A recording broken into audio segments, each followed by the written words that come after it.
Okay, dear students, let us discuss about some electrochemistry related MCQs from CBSE model papers.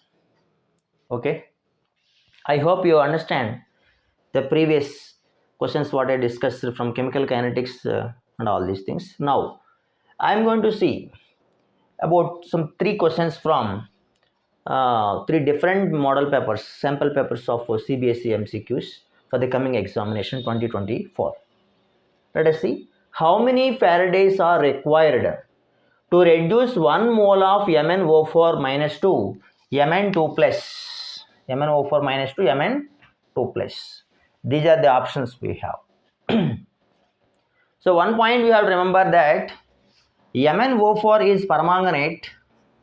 MnO4 minus is permanganate is said to be reduced to Mn2 plus means in this how many electrons transfer is taking place, how many moles is taking place, that many Faradays is the answer. To know that one, we have two types of ideas are there. In this, if you find manganese oxidation state here and here, what is the difference comes, that is the number of Faradays is the answer. One. Other one, if you know this balanced equation from the redox concept, like balancing the oxygens and by in the acidic medium, that also find how many moles will come, that is the answer. Let us see. MnO4 minus gives us Mn2 plus 4H2O plus 8H plus. Now here total charge is plus 7, here total charge is plus 2. It means that in the reactant side we have 5 moles of electrons are required. This is one. From this we can understand 5 moles is nothing but there is 5 Faradays is the answer.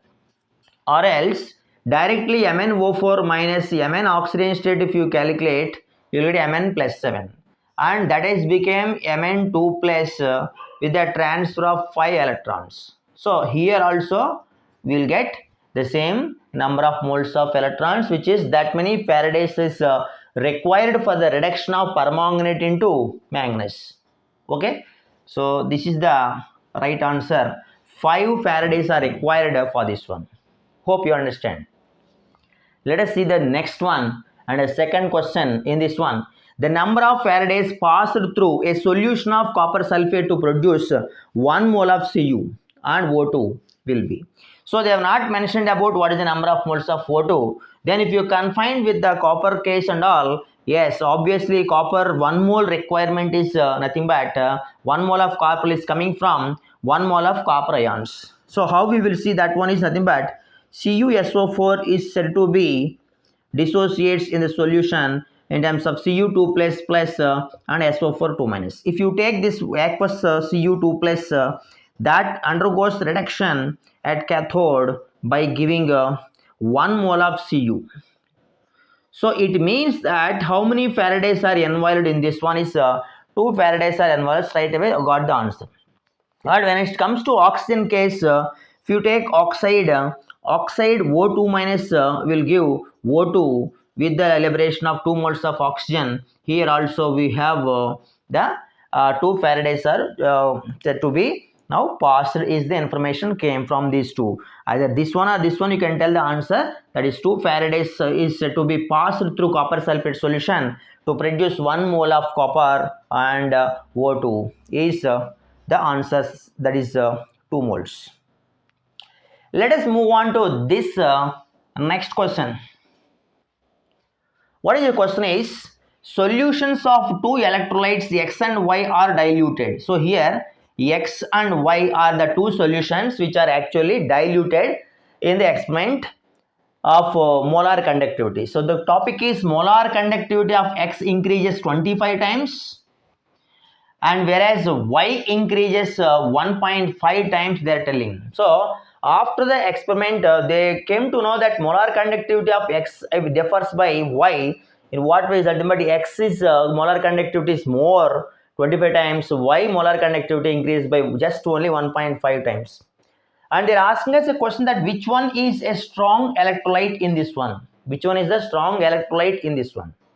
Obviously, we know one thing, that whenever strong electrolytes are there or weak electrolytes are there, the dissociation is different. But the point is nothing but, when the molar conductivity discussion happened, molar conductivity is inversely proportional to the concentration. Molar conductivity is inversely proportional to concentration is one idea you can tell. Or else whenever you draw a graph between square root of concentration and lambda m naught of the electrolytes at infinite dilution, you'll see this type of increase in the molar conductivity for weak electrolytes upon dilution. Yes, for the strong electrolytes it will be like this. That means strong electrolytes concentration increases, the molar conductivity decreases. These are the two things. This is weak electrolyte, this is strong electrolyte type of information. Anything you can consider. Or else you do one thing, that considering these 2 points, 25 times is more, that means X is molar conductivity is more, that means it is said to be dissociating very slowly. And why molar conductivity is more, then it is dissociating fast. What it indicates, that Y is a strong electrolyte, whereas X is a weak electrolyte. X is a weak electrolyte. So what is a strong electrolyte in this one? Y is the strong electrolyte according to this idea.